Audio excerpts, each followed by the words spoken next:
प्रधानमंत्री नरेंद्र मोदी सामने खड़े होते हैं। उसी रात राष्ट्रीय सुरक्षा सलाहकार अजीत डोवाल ने कैबिनेट कमेटी ऑन सिक्योरिटी की मीटिंग बुला ली जाती है। पुलवामा में 40 सीआरपीएफ जवानों की शहादत के बाद से डोवाल की आंखों में वो आग थी जो कभी बुझती नहीं।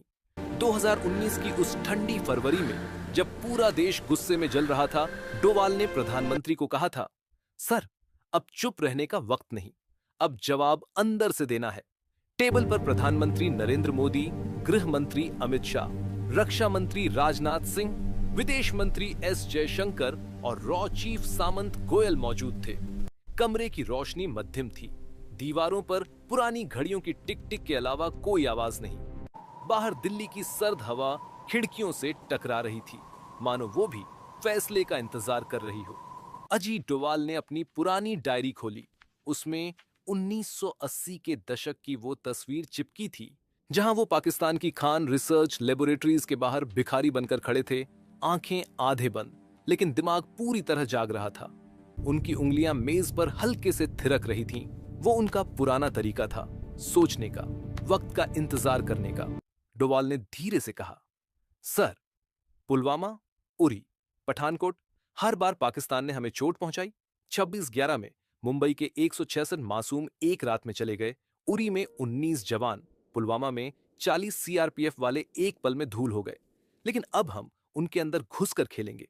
पाकिस्तान को अब वो एहसास दिलाना है कि हम वहां हैं जहां वो सोच भी नहीं सकते। गोयल ने एक मोटी फाइल खोली। उस पर लाल अक्षरों में लिखा था, ऑपरेशन अभय।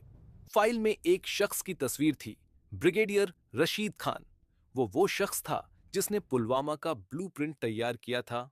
उरी हमले में भी उसका हाथ था। 26/11 के बाद से वो पाकिस्तान का सबसे खतरनाक दिमाग बन चुका था, जो आईएसआई के अंदर बैठकर भारत के खिलाफ साजिशें रचता था, फंडिंग भेजता था, ट्रेनिंग कैंप चलाता था। रशीद इस्लामाबाद के फेज 8 में रहता था, एक हाई सिक्योरिटी इलाके में जहां 24 घंटे आर्मी की तैनाती, ड्रोन निगरानी और आईएसआई के स्पेशल यूनिट की नजर हर कदम पर थी। डोवाल ने फाइल देखी, फिर शांत स्वर में कहा, हम इसे मारेंगे नहीं, हम इसे तोड़ेंगे। पाकिस्तान खुद इसे खा जाएगा। एक ऐसा खेल खेलेंगे कि रशीद का अपना सिस्टम उस पर शक करे, उसकी नींद हराम कर दे। मीटिंग में सन्नाटा छा गया। प्रधानमंत्री ने डोवाल की ओर देखा। उनकी आंखें शांत लेकिन गहरी, जैसे वो पूरे मैदान को देख रहे हों। डोवाल ने सिर हिलाया, वो हल्का सा सिर हिलाना जो फैसले की मुहर था। ऑपरेशन अभय को हरी झंडी मिल गई। लेकिन यह फैसला आसान नहीं था। कमरे में बैठे हर शख्स जानता था कि अगर एक छोटी सी चूक हुई तो अंतरराष्ट्रीय संकट खड़ा हो सकता है। अमेरिका दबाव बनाएगा, चीन पाकिस्तान के साथ खड़ा हो जाएगा। अनिल गुप्ता, कैबिनेट सेक्रेटरी का डिप्टी, ने चिंता जताई, सर, रिस्क बहुत है। पाकिस्तान अगर भनक लग गई तो वे हमें घेर लेंगे। मीडिया में इंडियन एग्रेशन का शोर मच जाएगा। डोवाल ने शांत स्वर में कहा, अनिल, रिस्क तभी खत्म होता है जब खेल खत्म हो, और ये खेल अभी शुरू भी नहीं हुआ। हम चुपचाप काम करेंगे, क्योंकि हमें पता है कि असली जीत वो होती है जो कभी खबर नहीं बनती। विक्रम सिंह रॉ का युवा डिप्टी डायरेक्टर चुपचाप खड़ा था। उसकी आंखों में नैतिक दुविधा साफ झलक रही थी। वो जानता था कि ये ऑपरेशन गुप्त है, आधिकारिक रिकॉर्ड में कभी नहीं आएगा। लेकिन अगर कुछ गलत हुआ तो जिम्मेदारी का बोझ सिर्फ डोवाल पर नहीं, पूरे सिस्टम पर पड़ेगा। डोवाल ने विक्रम की तरफ देखा। विक्रम, याद रखो, 26/11 के बाद हमने सीखा था, सब्र का मतलब कमजोरी नहीं, ताकत है। कहानी यहीं से शुरू होती है, लेकिन असल में यह सालों पुरानी तैयारी का नतीजा था। रॉ के पास सिर्फ एक ठोस जानकारी थी, रशीद की लोकेशन। लेकिन यही जानकारी सबसे बड़ी चुनौती भी थी। रशीद इस्लामाबाद के फेज 8 में रहता था, जहां पहुंचना लगभग नामुमकिन था। सीधा हमला अंतरराष्ट्रीय संकट का कारण बन सकता था। डोवाल ने अपने युवा अधिकारी विक्रम सिंह को बुलाया। अगर बाहर से नहीं तो अंदर से, विक्रम। विक्रम ने सिर हिलाया, लेकिन उसके मन में सवाल थे, कितना रिस्क, कितने लोग शामिल होंगे। डोवाल ने नक्शे पर उंगली फेरी। हम उनके घर के पास एक सेफ बेस बनाएंगे, ऐसा बेस जो शक के दायरे में न आए, लेकिन हर गतिविधि पर नजर रख सके। दिसंबर 2019 में दुबई की एक पुरानी जेल में एक पाकिस्तानी नागरिक फरहान अहमद बंद था। मामूली चोरी का केस, कोई बड़ा अपराध नहीं। फरहान एक आम ट्रक ड्राइवर था। पत्नी और 2 बच्चे कराची में इंतजार कर रहे थे। रातें बेचैन गुजरती थीं। एक दिन जेल के दरवाजे अचानक खुले। फरहान को बेल मिल गई। बेल कराने वाला शख्स था रॉ का एजेंट, जिसे पाकिस्तान में वकील साहब के नाम से जाना जाता था। एक शांत, सूट बूट वाला आदमी जो डोवाल की सोच का हिस्सा था। वकील ने फरहान को बाहर निकाला और एक साधारण कैफे में बिठाया। मुझे तुम्हारी जरूरत है फरहान, वकील ने कहा, आवाज में वो शांति जो सालों के अनुभव से आती है। फरहान उलझन में था। उसकी आंखें घबराई हुई, हाथ कांप रहे थे। क्यों? मैं कौन हूं? वकील ने एक लिफाफा रखा जिसमें 50 लाख पाकिस्तानी रुपए थे। यह तुम्हारी जिंदगी बदल देगा। पाकिस्तान और दुबई में मेरा कारोबार है। मुझे भरोसेमंद पार्टनर चाहिए। फरहान ने सोचा, यह ऑफर असामान्य था, लेकिन पैसों की सख्त जरूरत ने शंकाओं को दबा दिया। कुछ महीनों बाद फरहान पाकिस्तान लौट आया। दिल में एक अजीब सा डर, लेकिन नई उम्मीद। वकील ने उसे इस्लामाबाद के फेज 8 में एक छोटा सा घर किराए पर दिलवा दिया। घर नंबर 47। रशीद का घर सिर्फ 200 मीटर दूर था। इतनी नजदीकी कि रात में खिड़की से रशीद की काली एसयूवी की हेडलाइट्स साफ दिख जाती थीं। उसकी आवाज सुनाई देती थी। फरहान को नहीं पता था कि वकील असल में कौन है। सच्चाई ये थी कि वकील अजीत डोवाल का सीधा आदमी था, जो सालों से पाकिस्तान के अंदर नेटवर्क बुन रहा था, धैर्य से, एक एक पत्थर जोड़ते हुए। रॉ के एजेंट अब अलग अलग समय पर फरहान के घर आने लगे। कभी एक इंजीनियर के रूप में जो पड़ोस में काम कर रहा हो, कभी एक बिजनेसमैन जो फरहान के साथ चाय पीने आए, कभी रात में चुपचाप फाइलें छोड़कर चले जाएं। फरहान ने कभी सवाल नहीं किए। वो बस वही करता जो वकील कहता था। उसकी पत्नी को लगा कि कारोबार अच्छा चल रहा है, लेकिन फरहान की रातें बेचैन थीं। हर रात उसे लगता कि आईएसआई की गाड़ियां उसके घर के पास घूम रही हैं। हर फोन कॉल पर कान लगाए कोई सुन रहा है। अगले 8 महीनों में रॉ ने रशीद की हर सांस पर नजर रख ली। उसके ऑफिस जाने का टाइम सुबह ठीक 7:15, घर से निकलने का रूट हमेशा एक ही। यहां तक कि वो किस समय चाय पीता है, किस समय फोन पर बात करता है, किस दिन मीटिंग में जाता है, सब मिनट दर मिनट दर्ज था। दिल्ली में डोवाल हर अपडेट पर खुद नजर रखते थे। एक रात जब बारिश तेज हो रही थी, विक्रम ने रिपोर्ट दी, सर, रशीद कल सुबह 7:15 पर ऑफिस निकलेगा, साथ में 2 गार्ड। डोवाल ने नक्शे पर उंगली फेरी। अब हम उनके घर के अंदर हैं। विक्रम, पाकिस्तान को अब लगेगा कि उनका अपना सिस्टम उनसे सवाल पूछ रहा है। इस्लामाबाद में ब्रिगेडियर रशीद अपनी स्टडी में बैठा था। कमरा अंधेरा, मेज पर फाइलें फैली। बाहर सड़क पर गाड़ियों की आवाज कम हो रही थी। हाल के दिनों में कई छोटी घटनाएं हुई थीं। एक फंडिंग लाइन अचानक बंद, एक सहयोगी का फोन गायब, एक मीटिंग में अचानक साइलेंस। रशीद ने सिगरेट जलाई। कुछ गड़बड़ है, उसने अपने सहायक से कहा, आवाज में वो कंपी जो डर से आती है। भारत का वो शख्स अजीत डोवाल हमें छू रहा है, लेकिन कैसे? वो कभी सामने नहीं आता, लेकिन हर बार हमारे अंदर से करता है। रशीद जानता था कि डोवाल का नाम पाकिस्तान की हर मीटिंग में आता है। वो शांत, धैर्यवान, लेकिन घातक, वो जो समय का इंतजार करता है। दिल्ली में डोवाल ने एक कोडेड कॉल किया। दूसरी तरफ से सिर्फ 3 शब्द आए, प्लान रेडी। डोवाल ने फोन रखा। कमरे में सन्नाटा था। बाहर बारिश शुरू हो गई थी, लेकिन तभी विक्रम ने एक नया मैसेज दिखाया। सर, फरहान ने संदेह जताया है। वो कहता है कि पाकिस्तानी एजेंसियां उसके आसपास घूम रही हैं। उसकी कवर स्टोरी पतली पड़ रही है। डोवाल की आंखें संकरी हुईं। लंबा सन्नाटा। फिर उन्होंने धीरे से कहा, यह साइलेंट ट्विस्ट है विक्रम, अब खेल असली शुरू होता है। फरहान सिर्फ धुआं था, असली आग रशीद के अपने घर में जल रही है।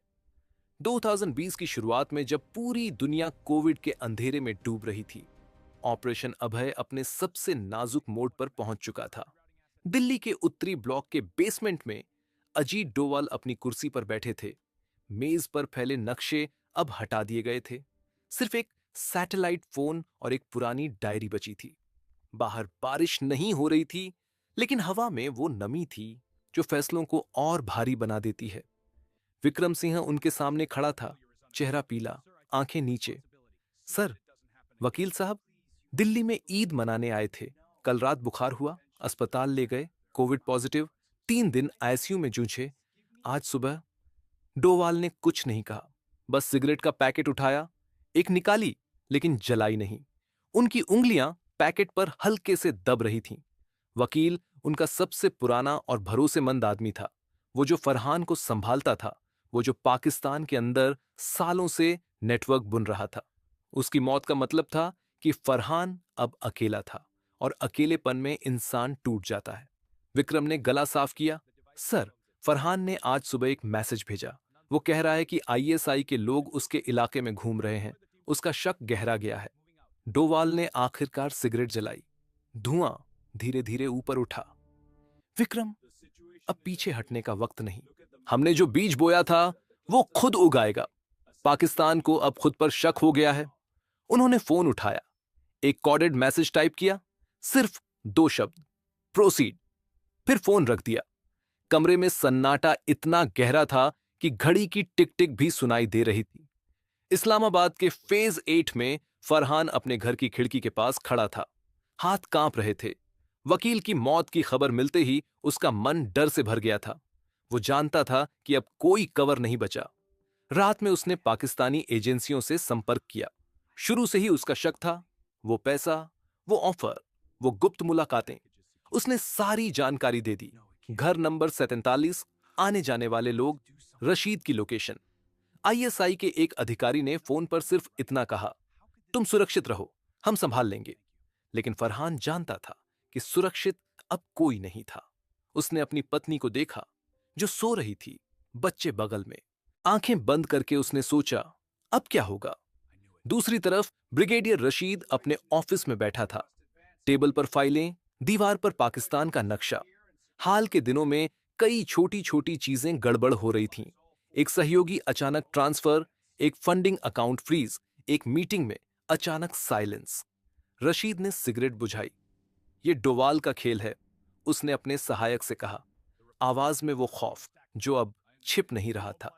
वो हमें अंदर से तोड़ रहा है, बिना एक गोली चलाए। हमारा अपना सिस्टम हमें खा रहा है। सहायक चुप रहा। रशीद जानता था कि पाकिस्तान की हर मीटिंग में अब डोवाल का नाम आता था। वो शांत छाया जो हर कदम से एक कदम आगे थी। दिल्ली में डोवाल ने एक और मीटिंग बुलाई। प्रधानमंत्री मौजूद थे, गृह मंत्री, रक्षा मंत्री, सब। कमरा वहीं, लेकिन अब हवा भारी थी। डोवाल ने धीरे से कहा, सर, ऑपरेशन जारी रहेगा। फरहान ने लीक कर दिया, लेकिन हमने जो बोया है वो अब पाकिस्तान के अंदर ही फल देगा। रशीद अब उनका बोझ बन चुका है। प्रधानमंत्री ने लंबा सन्नाटा लिया, फिर सिर हिलाया। फैसला हो गया। जून 2020 की एक सुबह फेज 8 में सब कुछ बदलने वाला था। रॉ के बचे हुए एजेंट्स ने फरहान को चुपचाप निकाल लिया। लेकिन रशीद के घर के पास एक पुरानी सफेद टोयोटा पहले से खड़ी थी। उसमें कोई विस्फोटक नहीं था, सिर्फ एक ड्राइवर, एक अफगानी युवक जिसे रॉ ने अफगानिस्तान से लाया था। वो गरीब था, लेकिन मरने से नहीं डरता था। उसे सिर्फ इतना बताया गया था कि उसके परिवार को बाद में बड़ा पैसा मिलेगा। सुबह 10:40 बजे गाड़ी रशीद के घर की तरफ बढ़ी। चेक पोस्ट पर पुलिस ने रोका। गाड़ी रुकी नहीं, टक्कर हुई। फिर एक नियंत्रित धमाका, 40 किलो विस्फोटक, इतना कि गेट उड़ जाए, दीवारें हिल जाएं, लेकिन पूरा इलाका न जल जाए। धमाके की आवाज पूरे फेज 8 में गूंज गई। धुआं उठा, चीखें सुनाई दी। रशीद बच गया, लेकिन उसके सबसे करीबी 2 गार्ड मारे गए। उसका घर का मुख्य गेट उड़ गया, सामने की दीवारें दरक गईं। रशीद सोफे के नीचे छुपा, शरीर कांप रहा था। पहली बार उसे एहसास हुआ कि खतरा अब सिर्फ बॉर्डर पार नहीं, उसके अपने घर के अंदर था। उस दिन के बाद पाकिस्तान में हलचल मच गई। आईएसआई ने अपने अंदर सफाई शुरू कर दी। कई अधिकारी गायब हो गए, कुछ को घर भेज दिया गया, ब्रिगेडियर रशीद को ट्रांसफर कर दिया गया। फिर एक दिन वो भी गायब। पाकिस्तान ने कभी कुछ नहीं कहा। मीडिया में सिर्फ एक छोटी सी खबर, आंतरिक सुरक्षा की समीक्षा। लेकिन अंदर हर कोई जानता था कि यह समीक्षा नहीं, खौफ था। दिल्ली में एक शाम अजीत डोवाल अपने ऑफिस की खिड़की के पास खड़े थे। बाहर हल्की बारिश हो रही थी। उन्होंने एक पुरानी तस्वीर देखी, पुलवामा की, जहां 40 जवान एक बस में थे। फिर उरी की, 26 ग्लेवन की।